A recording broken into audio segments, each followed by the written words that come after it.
Welcome to the official YouTube channel for the Urban Farmer Podcast. Hit subscribe so you don't miss a single episode. Now let's jump right into it. It's a flashback, The Urban Farmer, as originally recorded 10 years ago with myself and farmer Curtis Stone. Welcome to The Urban Farmer, week 13. It's June 9th and the farm is in full production. As you heard last week, a big part of that production comes from greens. Greens that are being cut and cut and cut. That's resulting in a lot of product being sold to restaurants, distributors, and farmers market customers. We're harvesting every single day, Monday to Friday, because I have a Tuesday and Wednesday delivery to two distributors, and then I also have my restaurant deliveries and farmers market on Saturday. So Mondays and Tuesdays we're harvesting for these distributors, but we might also be harvesting some stuff for product or for the farmers market and restaurants on Friday if it's ideal to. That's a key point there. If it's ideal to. This isn't just harvest anytime, it's harvest if it's ideal to. This is where things get a bit confusing, because this brings subjectivity into the equation. It isn't just harvest radishes on Monday and harvest arugula on Tuesday where the schedule is rigid. It's more like Jell-O. There's a shape to that schedule, but it's flexible. It's flexible because it has to be. This is a dynamic system with living things, and you're trying to harvest crops when they are ready, at their peak. And they don't really care about the day of the week on the Gregorian calendar. This makes things tough for a farmer who's trying to match production to demand. You may know about when things will be ready, but weather conditions can easily throw things off course. Thinking about that, when it's the middle of the season, how do you deal with the natural dynamics at play and match what you're growing to what customers want to buy? How do you keep track of everything? You start to just get a picture of what you're moving each week. And I do that because I always boil down what I'm harvesting onto another spreadsheet that's basically just a list of all the crops that we have. And it's the totals, right? So I just start to look at averages, like this is what we harvested this week. This is what we harvested the next week. And then you just start to just get confident with it. And so I just start harvesting stuff because I know I can sell it. Confused yet? Probably. Like any dynamic system, this is confusing. And this is where experience comes in. Just like cooking on the line or playing a video game, after a while you start to get into a rhythm and develop an innate familiarity with the system that only comes with being immersed in the system for a long time. In addition to that experience, there's also systems at play here. There are things that you can do as an urban farmer to make things more predictable, ways to hack the system. Curtis's bed system is one way of doing that. That's what I like about a bed system, is that it's a small enough unit that I can move that volume, and so I can just increase the amount of beds if I want more or go with a longer bed. The bed system standardizes things. It gives you a known quantity of production, which can help you to predict things better and avoid confusion over harvesting half a bed now and half a bed later. Because remember, the goal here is to harvest product when it's ready, not when you are ready, when it is ready. With random-sized beds, it can be hard to match up production to demand, leaving you potentially stuck with a bunch of product at the end of the day that you can't sell. Yes, okay, so it's good to have a lot of stuff in that it's abundant. Like you'll give it to all your friends, you'll give it to the food bank, you'll build a lot of social capital in a way. And that's good. But it's not sustainable, because if you're having to go into the field and harvest a crop that you planted that you're not selling, there's many steps of labor you did there that you didn't get paid for. And this is where I see farmers burn out all the time. The whole idea of doing work that you aren't getting paid for is a good one when it comes to farming. Remember, this is a business. This is your livelihood, and everything at the end of the day has to support that. And if you do a lot of work that you aren't getting paid for and you burn out, then you aren't in business anymore. Burnout is a serious issue when it comes to farming. Most farmers are inherently hard workers, sometimes to their own detriment. And with summer coming, and along with that, hot and humid temperatures knocking on the door, the hard work suddenly starts getting a lot harder. Right now it's June, and June's usually a rainy month in Kelowna. With that rainy month now upon us, how's Curtis dealing with all the rain and the rising temperatures? It's not rainy actually, which is crazy. It was rainy for that week that I think was for our last episode. And typically that's what you start to get into in June. It's kind of like out of 7 days, at least 4 or 5 of them are rainy. So I was kind of gearing up for that and expecting that to be the norm, but it hasn't been that at all. We had that one bit of rain and it has been hot here, like crazy hot, pushing 100 degrees, very hard to work in. We've really had to change our harvesting patterns to go around it because you go out in the fields at 2 o'clock and things just look like greens are just slowly, you can just tell they're wilting over a little bit because of the heat. And there's nothing you can do about that really, unless pump the water all day, which you don't need to do. The crops will handle it. But it's been crazy. So we've been we've been starting work at 7 and we're spending always like the first few hours harvesting greens, just getting the greens harvested first.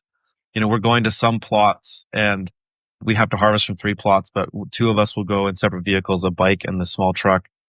We'll harvest the greens. We'll get them out of there right away, take them to the cooler, and the other person will stay at that plot, harvest something, and then they'll move to the next one. And then the next person will go back, get the greens, get them right back to the cooler. And we've been shuttling around and trading back and forth with the bike and the truck to accommodate that. Because if you harvest those greens in the heat, they won't last. So we've been dancing around that as far as weather is concerned. So it's been a very hot and dry June so far, except for that first week. How does it affect crop growth when you have that drier weather? You're in an urban location, and I know you're planting stuff really dense to help limit evaporation and create these little microclimates. But when it gets that much hotter, are you using a lot more water? Do you just look at the crops and kind of judge your water usage based on that? Pretty much. Yeah. Also looking at the soil.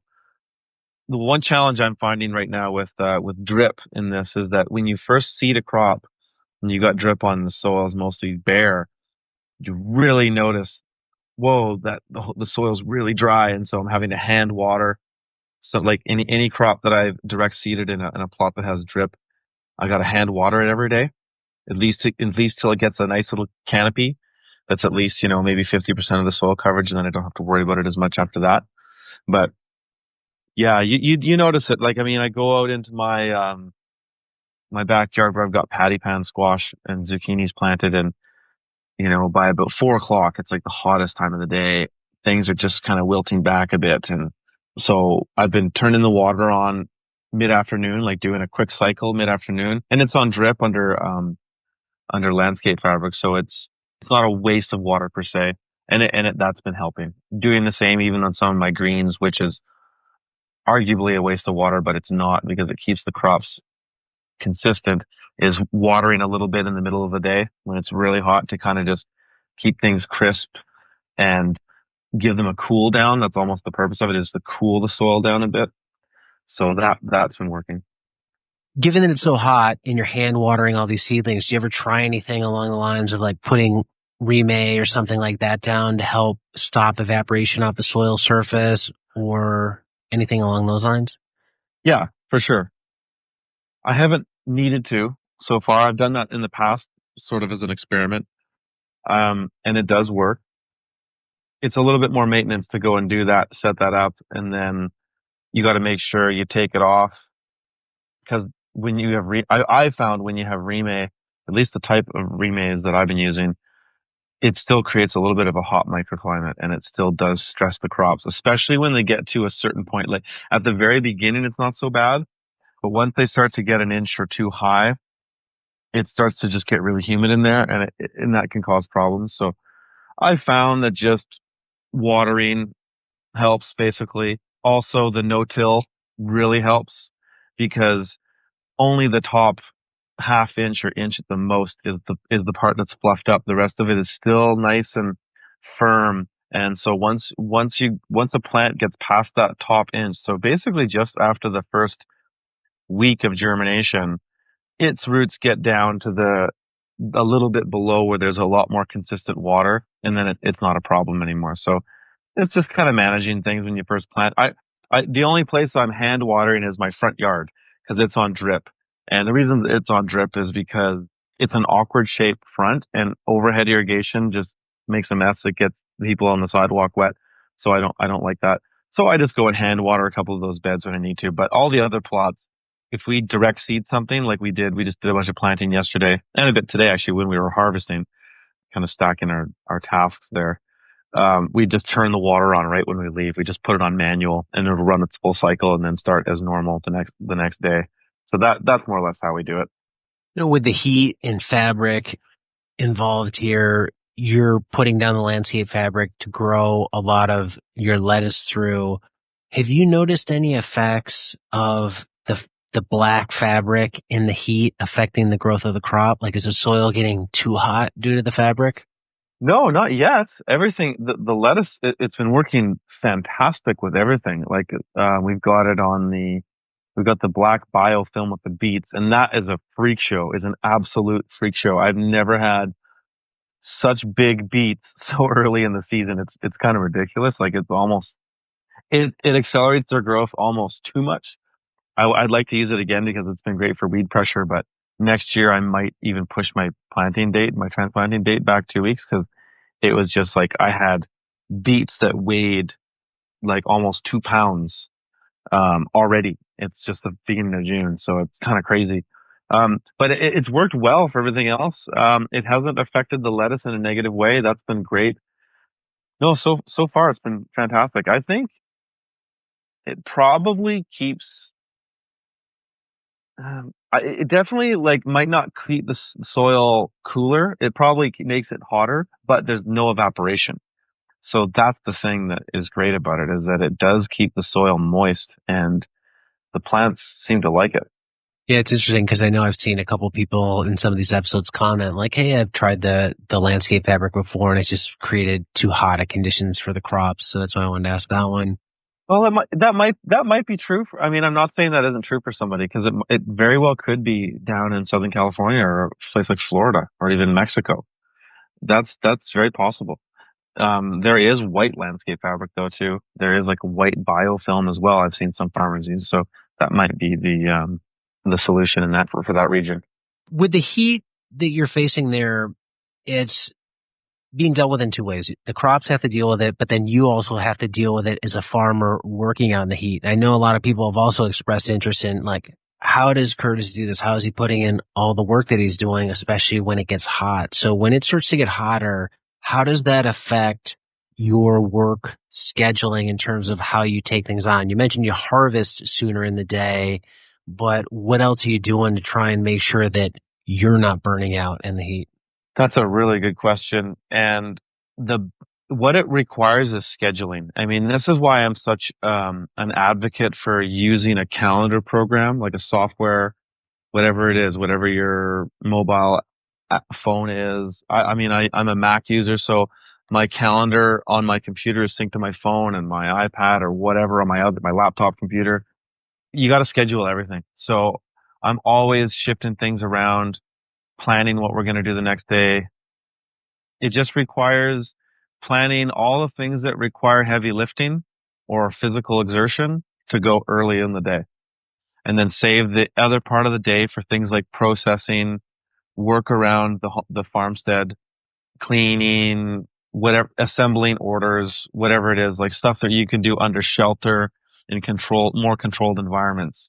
So it usually means that the beginning of the day is a bit of a hustle. It's like, okay, we're starting at 7 and boom, boom, boom, we got to go do these things really quickly, 4 hours tops, because it starts to get like today it was about 85, 90 degrees Fahrenheit by 11 a.m. So it was just getting ridiculous. At that point, it's like, okay, take lunch, and then we come back, and whatever we do after that is a little bit less exerting. With the scheduling, I guess one other benefit of that is it helps keep you from doing too much, because I think a lot of people who are either starting a business or in farming, anytime you have a free moment, it's always don't sit idle, get something done. And I think a lot of people feel the pressure to not take time off. Like it's too hot. I can't afford to cut my days short because I have so much to get done, when that could actually work against you in the long run. That's so true. And that's funny you mentioned that, because I was just thinking that today. I was finishing up the day. It was about 5:30, worked a little about half an hour after Mark left. I'm sitting there going, okay, well, I guess I might as well plant these microgreens. And I'd soaked the seed last night, and I can sometimes delay planting microgreens if I have them in these big sprouting bags that just drain through, and I can sit them on the screen. And so if I can't get to it one day, I can just like rinse the seeds and just keep them dripping on this tray. And so I was, at the end of the day, I'm like, okay, well, I guess I'm going to plant these. And I'm thinking, okay, I know this is going to take me an hour and a half because we're doing big amounts of flats right now. And I'm thinking, well, what's the point? Why bother? I mean, because my natural instinct is to just keep working. If I have nothing else to do, like relax or go to the beach or whatever it is, I just think, just keep working. But in a farm, that can really burn you out. I usually will keep working in the sense that maybe I'll come inside and do something on another project, like my book or the course that we're doing or something like that. But just to keep working on the farm is just this compulsive thing. And it's not always necessary, because one thing I really try to get farmers to do is learn how to figure out how long every task you do on the farm takes. So you have a really clear understanding of how long any particular job should take. And if you can have a good grasp on that, then you can understand how long a series of tasks is going to take. And so sometimes for me in that situation, it was like, well, I know I could just hammer this out maybe an hour and a half, 2 hours in the morning when it's cool before we go and do some of the other harvesting. And then I don't have to just push it tonight, because sometimes that will just burn you out. So it's better to kind of just break things up. Yeah, and I think that's a really wise point for anybody who's out there new starting to do this, because I'm sure it feels overwhelming and you're always trying to get ahead and stay ahead. But at the same point, working yourself to the bone at the expense of a lot of other things can hurt you. So I think I love the idea of setting a schedule, knowing how long stuff takes, and then really planning your day out to say, this is it. I'm going to do this. And when I'm done, I'm done. And also accepting the fact that if you finish at the end of the day early, or when you're done with everything, to just be content saying, I got done everything I wanted and I don't need to worry about the 500 other things that need to be done between now and the next month. Yeah, absolutely. Because really, if you want to get methodical on the farm, there's always something to do. It's never ending. So you just have to start to relax a little bit and know that, so what if it takes you an extra couple of days to do something that's not that important of a task. The most important things to get done on the farm are the things that are making you money. That's got to get done first. And then other stuff, projects and whatnot, handle those afterwards. And that's where employees come in, right? That's where having a good crew comes in, is once you figure out what are all the main things that need to get done to bring in the highest amount of revenue for your farm, to feed your family or whatever it is, everything else is important, but not quite as important as that. So that's when you can start bringing people in to help you with those things that are so routine and that you can create systems for a lot easier than projects. So I think that's a great point.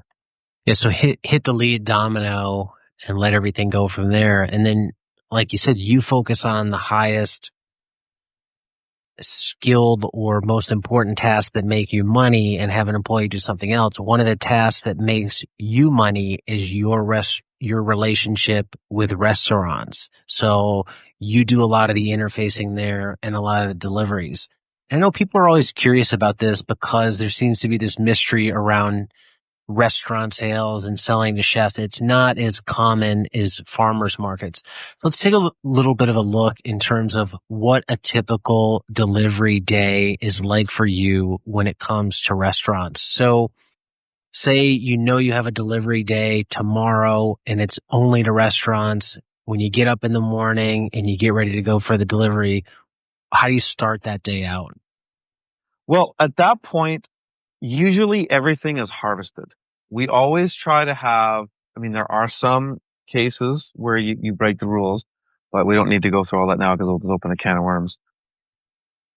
I try to have everything harvested and in the coolers by Thursday at the end of the day so that in the morning, all we're doing is assembling stuff. There might be some washing that's happening, like there might be some washing of carrots, radishes, turnips, whatnot. We would have mostly had that done by Thursday at the end of the day. But sometimes we had to move things around, so we have to do a bit of that. But really all it is assembling orders. So we are going through, okay, radishes, who ordered radishes? And we're allocating all the radishes into all the restaurant boxes that we're doing. Okay, and just going down the list alphabetically, really. Start with arugula. So there might be some portioning happening. There usually is, like there's portioning for restaurants. So we're, instead of a farmer's market where we're portioning quarter-pound bags, we're portioning 2-pound bags. And we're putting together boxes. Like I sell things in case lots often for restaurants. It's like case lot of Tokyo turnips, $40. There's equivalent of 12 bunches. Case lot of beets, similar thing. 5-pound case lots of carrots, 5-pound case lots of kale, Swiss chard, case lots of microgreens, 2-pound bags, case lots of spring mix, 2-pound bags, so on and so forth. We're portioning that stuff, which goes a lot quicker than the farmer's market stuff because they're just bigger portion. And there's not as many units really because the units are a lot bigger. So we're doing that, and then basically that's usually done by, I try to have some of the orders done early because we kind of go in two different directions for our deliveries. We have a delivery where we have to drive the truck, which goes to these 2 wineries that have been longtime customers. So I try to get their orders done first, get that out to them. One of us will do it. And because we have to go across the bridge. And so we don't want to have any traffic. And so we go and there's no traffic. Then by about 1 or 2 o'clock, then somebody goes out and does the restaurant deliveries, which is the majority of the restaurant deliveries by bike. And so right now we're hauling a lot of produce to restaurant. Like people are curious, go into my Instagram, my Green City Acres Instagram, and you can see pictures of boxes we're taking and stuff. And that's about 7 or 8 restaurants. And that takes about an hour, maybe a little bit more. It's great, actually. It's a lot faster to do it by bike in our city than when I used to do it by truck. So that's kind of how it looks. And then once I'm doing those deliveries, I'm going into the back of these restaurants. Some of them I'm going into the front with their boxes. I've got my invoices and going in and shooting the breeze with the chefs and dropping their stuff off and getting back to the next one. Let's examine some of the stuff there. So when you start the day, all the product that you're assembling is just totes of one thing. So a tote of arugula, a tote of carrots. Yeah. When you go to assemble the orders, do you go to Gastropub A order and fill their whole order, so radishes, arugula, or do you say, I'm going to fill every single radish order for all the restaurants, and then I'm going to do all the arugula, then I'm going to do all the carrots? How do you do that?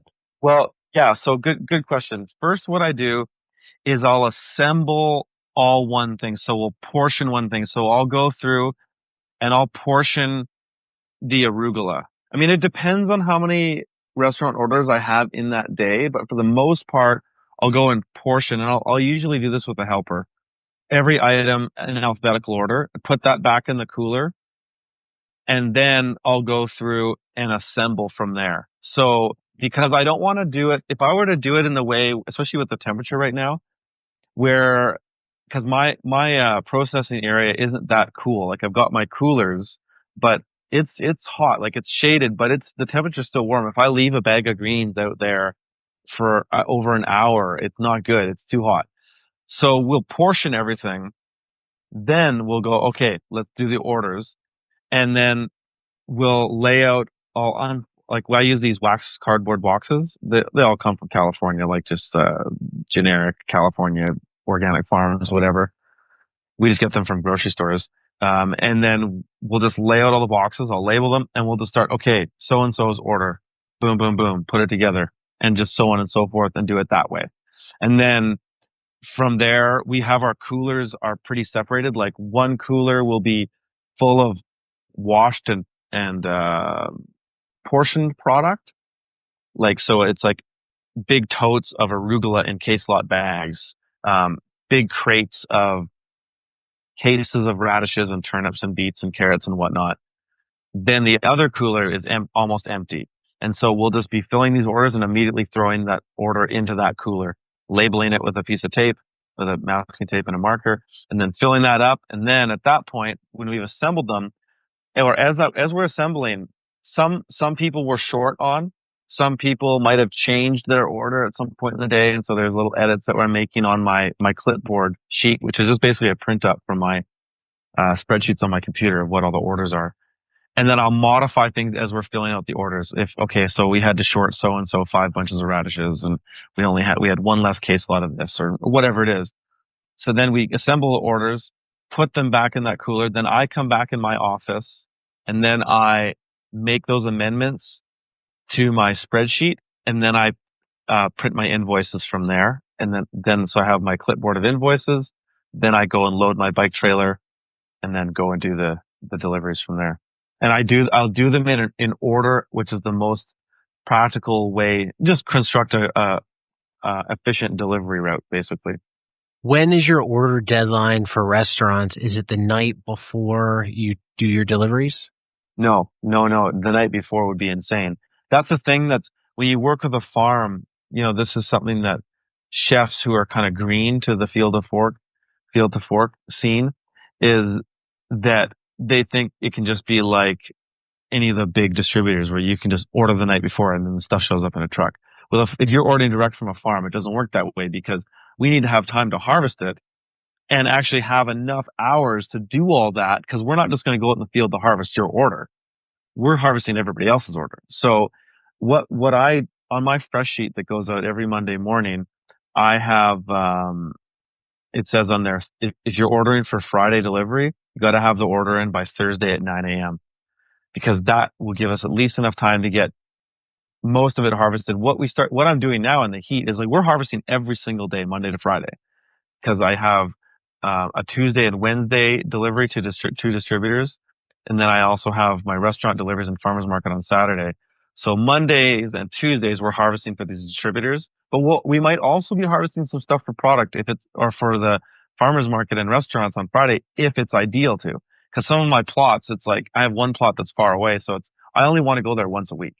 So if we have to go there on a Tuesday, then we'll for Tuesday and Wednesday orders, we'll also harvest everything for Friday orders there as well, because I don't want to go back out there again. So here's a problem I see potentially coming up. You go to a plot and you realize, okay, this whole bed of arugula has to be harvested, and that yields X units. And then all your orders come in for arugula, and those are 75% of X. So now you have 25% X surplus. What do you do? That goes to the farmer's market, basically. For the most part, overflow goes to the farmer's market. And if I think I can sell it there.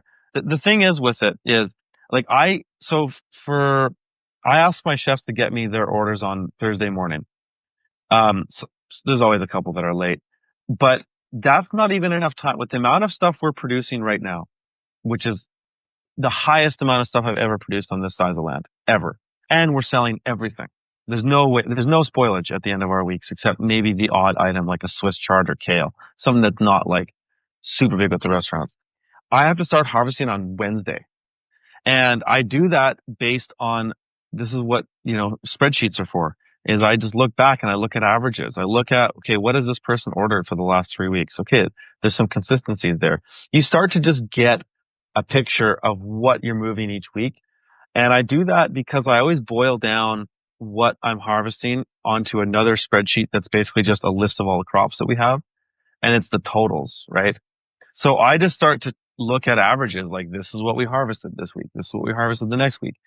And then you just start to just get confident with it. And so I just start harvesting stuff because I know I can sell it, because I look at my previous customers and I'm constantly adapting my farm for that. And that's why I don't do a farm plan like most other farmers, is because I'm constantly changing to market demand. Like this year, I've been planting a lot of arugula. Like I've been planting the equivalent of almost four beds a week, 4 25-foot beds a week, or 2 55-foot beds a week every week. And I still don't have enough arugula. And so now I'm just like, okay, you know what? So now I'm going to scale back my carrot plantings, which I had, I'd planned to do 4 beds a week, or no, not 4 beds a week, 4 beds a month for a certain period of time. I'm scaling that back so I can get a bed or two more of arugula in, or a bed more arugula, and shifting things around. Like I'm looking at, okay, radishes, they're not, they're only going to be really popular for the next month until the next month, and then they're going to scale back. So now I'm going to start tapering that production back, and then start bringing in more arugula. And it's constant dynamic shift to what the current demand is. So you ever running into a problem where you have stuff in the field where it's got to be harvested, maybe due to weather conditions or whatnot, but it dramatically exceeds your orders? Or have you just over time gotten enough of a feel and instinct for the planning where you generally avoid that? Yes, I generally avoid it, but it still happens. Like that's happening right now. Like, yes, I do. If something has to be harvested and it's got to all be harvested, I harvest it all. I set up my farm to crop out entire beds at a time. So when I have 50-foot beds on my farm, whatever that crop is at the time, the only exception to that would be something like a summer crop like tomatoes or patty pans. Carrots would be an exception. Beets would be an exception because I can kind of thin harvest them. But radishes, turnips, all greens like spinach, lettuce, arugula, mustard greens, mizuna, whatever it is, all greens, even kale. When that bed needs to get harvested, the entire bed gets harvested. And so that's what I like about a bed system, is that it's a small enough unit that I can move that volume. And so I can just increase the amount of beds if I want more, or go with a longer bed. But I always crop it out. And if some of it has to get composted, then that's the way it goes. And that happened more in the past when I didn't know my market, but I'm 6 years into my market now. I mean, my marketplace of farmers markets, restaurants, and other sales that I do in my city, I've got enough feel for it now that there's very little waste. Okay, this one may be a tough one to answer. It's kind of complex. Let's look at arugula. You said you're selling a lot of arugula. Are you at the point where you have a variety of beds of arugula that are planted out, say, every week? So every week you're seeding X new beds of arugula, which feeds the future demand. So then you're not winding up with this problem, and where, say, in contrast to that, at day one, you plant 20 beds of arugula out. It's already at the same time, but instead you planted 2 beds out this week, 2 beds out the next week, 2 beds out the next week. I won't lie to you, Diego. It's a complicated subject. It's actually something that is very hard to teach, I've found, mainly because bioregions and day lengths are so different and weather is so different, that what works for me might not work for somebody else. What the main idea behind it is, though, is working backwards, starting at the end result. How much do you want to sell? And it's like, okay, I can sell, for example, let's just say an arbitrary, let's talk about arugula again. I can sell 20 pounds of arugula a week. I know that. Maybe there's some weeks that the demand will be more, maybe some weeks the demand will be less, but I think that's a base number. If I want to achieve that number, I need to have, let's just say, 2 beds of arugula available for each week. That doesn't necessarily mean that I have to plant 2 beds of arugula each week.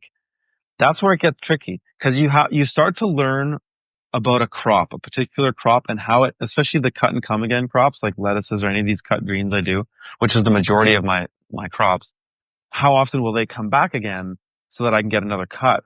So having if I need to harvest 2 beds of arugula each week, it doesn't necessarily mean those need to be separate beds, like beds A and B, beds C and D, beds E and F. Doesn't necessarily need to be that way. It could be having 2 beds available, you cut them, and then for the next week, you'll cut 2 other beds of arugula. So let's say I cut A and B one week, and then I cut C and D the next week. On the 3rd week, A and B are ready for a second cut. And on the 4th week, C and D are ready. So at this point, I want to have about, say, 2 weeks before I cut that A and B, I want to have E and F ready, because the first group of beds, A and B, might start to burn out after 3 cuts. I'm going to expect that. So then I'm going to have E and F ready, and then I'm going to cycle onto those, and then it'll be a game of leapfrog, where it's like, now I'm cutting C and D, E and F, going back to C and D. Then when I cut E and F again, I've got G and H ready. Do you see what I mean? How I'm kind of not necessarily planting something consistently each week, but it might be 1 week after another, and then I might skip a week, and then I might plant it again. Yeah, that makes sense. And I can see how this could become complex. So for somebody who's new starting out and they only have a finite amount of land, what do you think is the better of these two evils? To err on the side of having too much crop at the end of the day to sell, or not enough? Because say you have half an acre, you could plant a variety of different crops, let's say 10 crops, and you're going to get less yield of each of those versus if you only planted 5 total crops where you could get more of one. Do you have a sense of, if you're new, what's the better way to kind of err? It's to have less. And here's the deal. This is why. And this is what I suffered from my first year and even my second year, and every other farmer I know is the same story. Is that when you have too much stuff, like, yes, okay, so it's good to have a lot of stuff in that it's abundant. Like, you'll give it to all your friends, you'll give it to the food bank, you'll build a lot of social capital in a way. And that's good. But it's not sustainable, because if you're having to go into the field and harvest a crop that you planted that you're not selling, there's many steps of labor you did there that you didn't get paid for. And this is where I see farmers burn out all the time, because they think just create this abundance. And it's true to a certain degree, but you have to take care of yourself. And if you're doing all this extra work and then not selling the product, you had weeks, because there's like, to plant one bed of arugula requires somebody going in and probably spending 20 minutes of labor to prep that bed, or to pull out the residual crop, prep that bed. Say that was an hour. Then you're going to plant that bed. That might take 2 or 3 minutes. Then you're going to maintain that bed a little bit. You're going to go through, you might pull the odd weed here and there. You might stir up all the walkways. And then you're going to start to harvest it. Maybe you'll get a cut or 2. And then, so maybe you sold some of it. But then if it gets to the point where you're not selling any of it, well, then all of those steps get divided up into how much you were getting paid, because say you were getting, say you were paying yourself $20 an hour there, and then now you're not selling that crop. Your wage is getting split up between all those tasks, right? Like imagine a pool. There's a pool of money, and then all the tasks are siphoning off that pool. Well, the more tasks you have, that pool is getting drained. And so you're essentially paying yourself a lot less. And so you have to be careful about that, farmer. It's always, I think the sweet spot is always have a little bit more demand than you can meet. Not a ton, because then if you have too much demand, you can meet, then it's time to grow the business or grow the farm, increase your production. But you want to have just a little bit, because if you just go for it, and because say you have a little bit of demand and you think, I'm just going to go for it, you can sometimes saturate the market. And I've done that before. And then all of a sudden you have all this extra stuff that you're not getting paid for. And if you've got employees and all that stuff, it just siphons off your net revenues just deteriorate so quickly. So that was a long-winded answer, but basically, yes, it's better to have too less than too much. I think they can have dramatically different psychological effects too if you're just starting out. If you are short on product and you have more demand, then I could see the mindset is like, ooh, this is great. I have more demand. I just have to grow more. Versus if you grow too much, now you're sitting there and you're saying, shoot, I have all this product. I'm not selling it. I don't have enough demand. And it's a total different mindset for just, really where you could adjust that and keep yourself in a better psychological position going forward. Well, yeah, but it's to the rookie, to the greenie, like I was, it's stressful. It's like you start to freak out because you're like, I can't sell enough. I'm letting people down and all this and that. And you think you're failing, but You just have to reframe that in your mind and see that you're succeeding. And so what you got to do at that point is, so say you can't meet the demand. This could work for whether your farm is being super successful as your production, or you're just getting started. Look at that. If you've got all that demand, that's a success. Like give yourself a pat on the back for that. But what you got to do at that point, instead of increasing your production, J.M. Fortier talks about this a lot. He says, when they wanted to grow their farm, instead of increasing their quantity, they increased their quality. And so what you do then is just like this is nothing new to farming. This is pretty standard economics for most business people, I'm sure, is if you don't want to increase your business because you don't want to increase your overhead, just raise your prices. Raise your prices, or there's two options here, find better customers. So that's when you start to siphon things down. Myself, when I first started and I started taking on restaurants, I sold to anybody who wanted to buy my stuff.